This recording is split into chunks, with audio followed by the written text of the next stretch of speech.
वो वापस आने वाला है सदियों के इंतजार के बाद, और एक बार उसकी शक्तियां जाग गईं तो कोई नहीं बचेगा।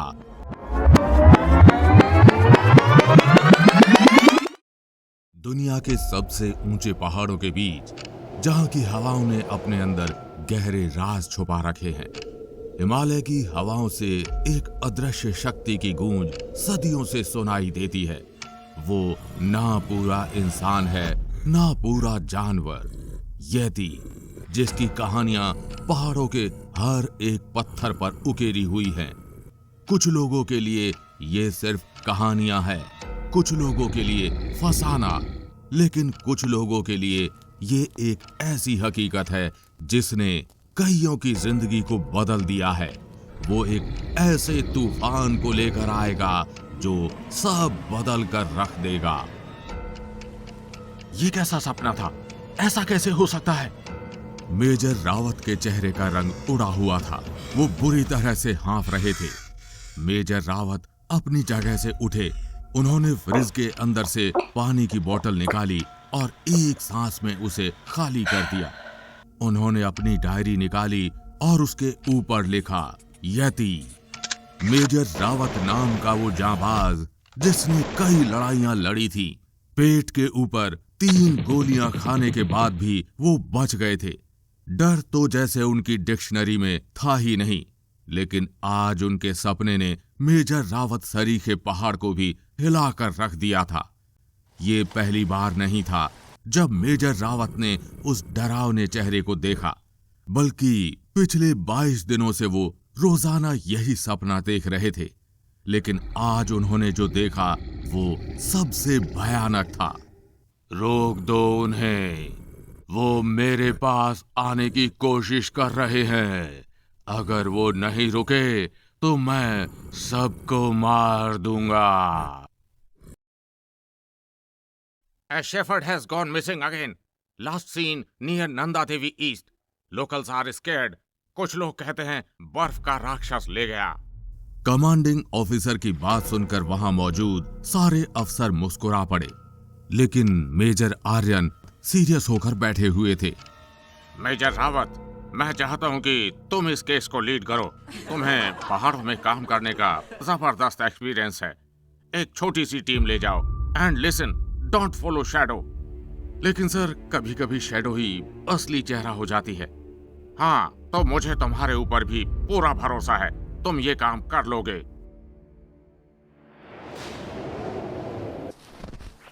सर, यहाँ के गांव वाले इस जगह को धुआं घाटी कहते हैं। उनके हिसाब से रात के टाइम पर यहाँ अजीब अजीब सी आवाज आती रहती है। हाँ सर, और कुछ ही दिनों पहले एक जवान आदमी की मौत हो गई। गांव वालों ने बताया कि वो मरने से पहले पागल हो चुका था और अजीब ढंग से चिल्ला रहा था। ठीक है, तुम दोनों जाओ, अगर कुछ मिले तो फोन करना। एंड रिमेम्बर, हमसे पूछे बिना गोली मत चलाना। तुम लोगों को क्या लगता है तुम मेरे पास आ सकते हो? सब के सब मारे जाओगे। आर्यन अपने दोनों साथियों के साथ आगे बढ़ते जा रहे थे, लेकिन तभी उन लोगों ने कुछ ऐसा देखा जिसके बाद उन्हें अपनी आंखों पर विश्वास नहीं हुआ। सर, ये क्या है? इतना बड़ा पैर! दूसरा सोल्जर नीचे झुका। उसने हाथ से उन पैरों के निशानों को छुआ। सर, ये पैरों के निशान तो ना इंसानों के हैं और ना ही जानवर के। ये तो कुछ और ही है। तुम मुझे पहले भी जानते हो।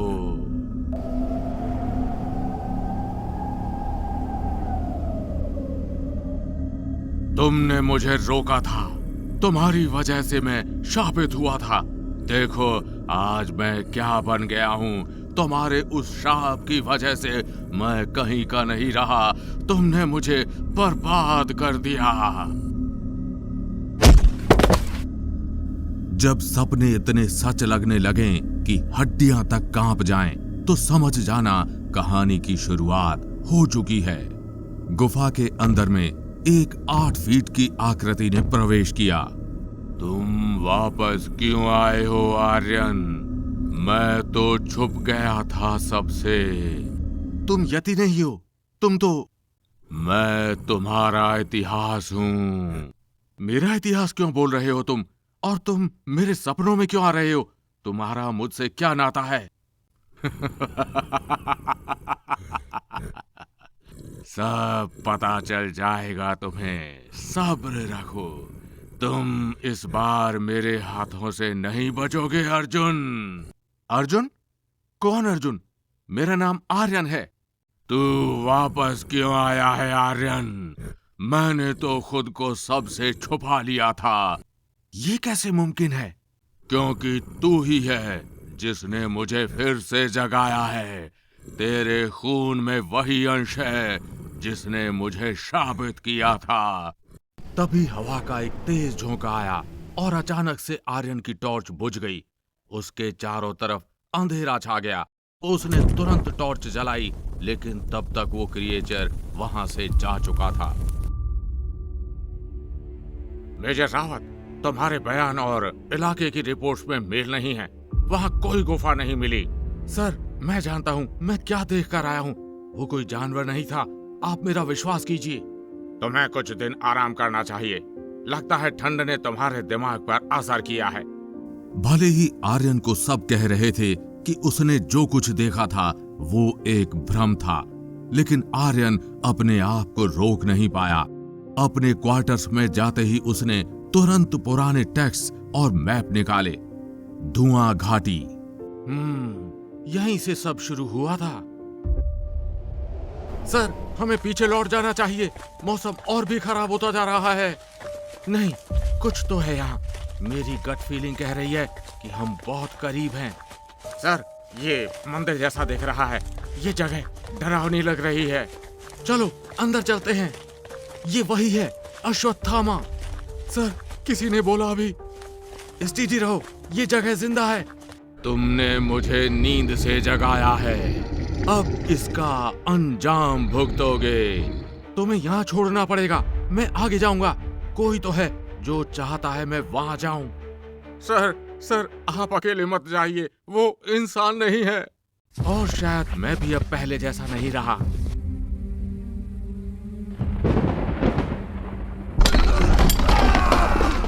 तुम्हें क्या लगा था मुझे श्राप देकर सब खत्म हो जाएगा? मैंने देखा है तुम्हारी आत्मा को। तुम वही हो, अर्जुन। अर्जुन? नहीं, मेरा नाम आर्यन है।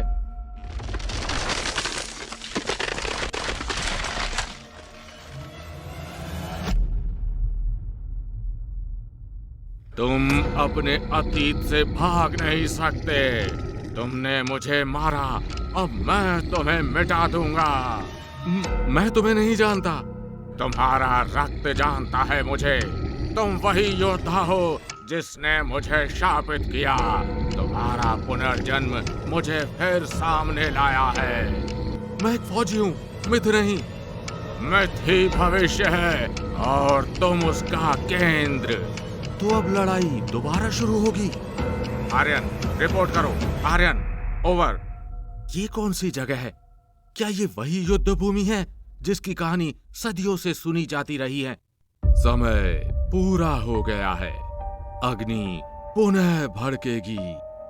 आप कौन हैं? मैं उसका प्रहरी हूँ जिसने उसे बांध कर रखा था, लेकिन अब बांध टूट रहा है। उसे रोको या ये संसार बर्फ की कब्र बन जाएगा। पहले भी कोई आया था और शायद वापस नहीं गया। आर्यन दरवाजा खोलता है। अंदर अंधकार और एक धीमी सी सांसों की आवाज और फिर दो लाल चमकती आंखें। तो अंततः तुम आ ही गए अर्जुन। नहीं आर्यन, क्या फर्क पड़ता है? तुम्हारी आत्मा तो वही है। फर्क पड़ता है। इस बार मैं तैयार हूं। तुम मुझे भूल गए हो आर्यन। मैं तुम्हारा इतिहास हूं। ये तो वही आवाज है, अश्वत्थामा। मैं कभी नहीं भूल सकता। तुमने मुझे श्राप दिया था आर्यन। तुम्हारी वजह से मैं किस्मत के सफर पर हूँ। तुम्हारे आने से पहले तुम मुझे समझ नहीं सकते। ये सब कुछ सच है। सब कुछ वही हो रहा है जो मैंने सपने में देखा था। मैं तुम्हें कभी नहीं छोड़ूंगा आर्यन। तुम मुझे रोक रहे हो तो तुम भी उसी दर्द का सामना करोगे जो मैं जी रहा हूं। तुम जितना छुपोगे मैं उतनी ही जल्दी तुम तक पहुंचूंगा। ये कॉमन नहीं है। मेजर रावत की बातों में शायद कुछ सच्चाई हो। सर, गांव वालों ने बताया है कुछ लोग गायब हो रहे हैं और उन्होंने एक विशाल परछाई देखी है। टीम तैयार करो, हमें वहां जाना होगा। अगर मैं अर्जुन का वंशज हूँ तो मेरा कर्तव्य है तुझे रोकना। तो आओ वंशज, दिखाओ क्या तुम्हारे भीतर अपने पूर्वज की विरासत जागी है। बर्फीली घाटी में एक भीषण तूफान उठता है।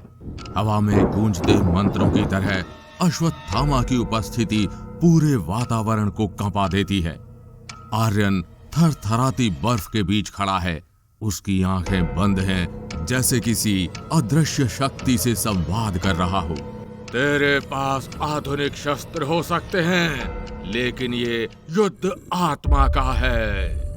तेरी आत्मा में आग है या सिर्फ आदेशों का अंधापन। ये धर्म युद्ध है, मेरे अस्तित्व से परे।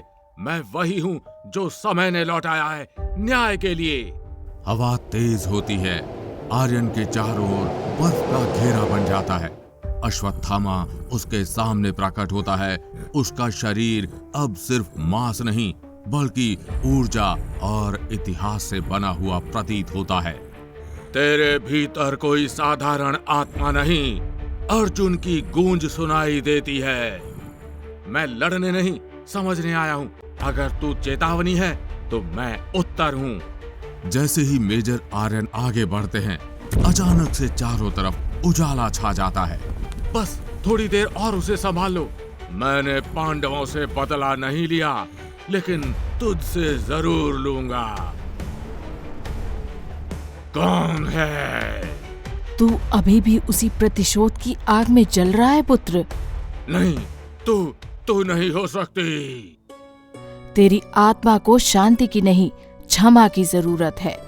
और आर्यन, तेरा पथ वहीं शुरू होता है। भीषण तूफान अब थम चुका है। हवा में सन्नाटा है, जैसे स्वयं प्रकृति थक कर चुप हो गई हो। चारों ओर सफेद चादर सी बर्फ फैली है। आर्यन बर्फ में घुटनों के बल बैठा है।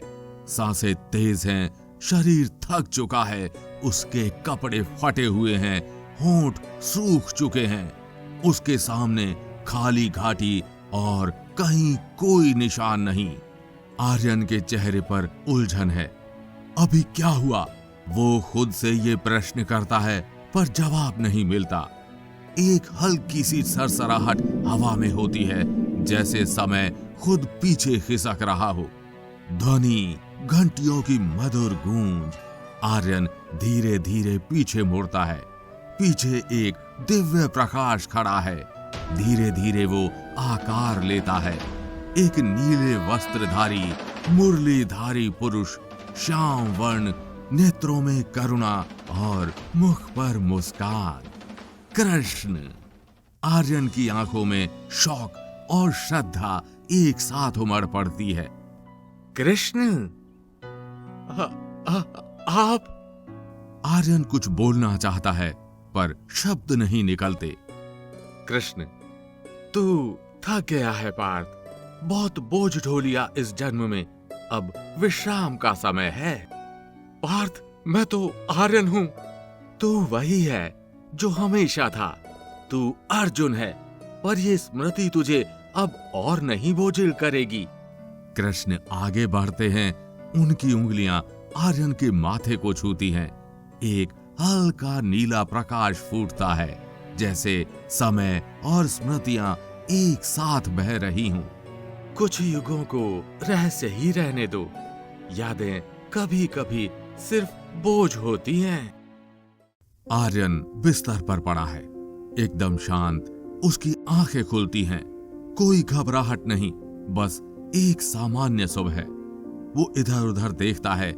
मेज पर एक चाय का मग, दीवार पर उसके मिशन के नक्शे, परंतु कुछ अधूरा सा। मैं यहाँ कैसे पहुंचा? ऑपरेशन पूरा हो गया? वो उठता है, बाहर झांकता है, चारों ओर बर्फ गिर रही है। दूर पहाड़ों में एक हल्की सी ज्वाला सी चमक रही है, पर वो उसे अनदेखा कर देता है। टीवी पर आवाज आती है, हिमालयी क्षेत्र में असामान्य मौसम, वैज्ञानिक कह रहे हैं कुछ अनएक्सप्लेन्ड एनोमैलिटीज डिटेक्ट हुई है। आर्यन टीवी बंद कर देता है। एक क्षण के लिए ठिठकता है, जैसे कोई छवि दिमाग के किनारे पर टकराई हो, पर फिर लुप्त हो जाती है। भीतर अंधेरा है। एक मंद नीला प्रकाश किसी पत्थर से टकराकर दीवारों पर चित्र उकेरता है। दीवार पर बने एक चित्र की ओर वो देख रहा है। उसमें 2 योद्धा हैं, एक धनुष लिए हुए, दूसरा माथे पर मणि के साथ। युद्ध समाप्त नहीं हुआ, केवल स्थगित हुआ है। वो उठता है, बाहर की ओर देखता है। बर्फ गिर रही है, पर हवा में कोई चिर परिचित सुगंध है, जैसे पुराने समय की आहट लौट रही हो। तू भूल गया है अर्जुन, पर मैं नहीं। मैं प्रतीक्षा करूंगा जब तक समय फिर से लौटे और धर्म एक बार फिर कटघरे में हो। मैं यहीं रहूंगा, अमर, अकेला और तैयार। गुफा की दीवारों पर हल्का कंपन होता है, जैसे कोई शक्ति जाग रही हो।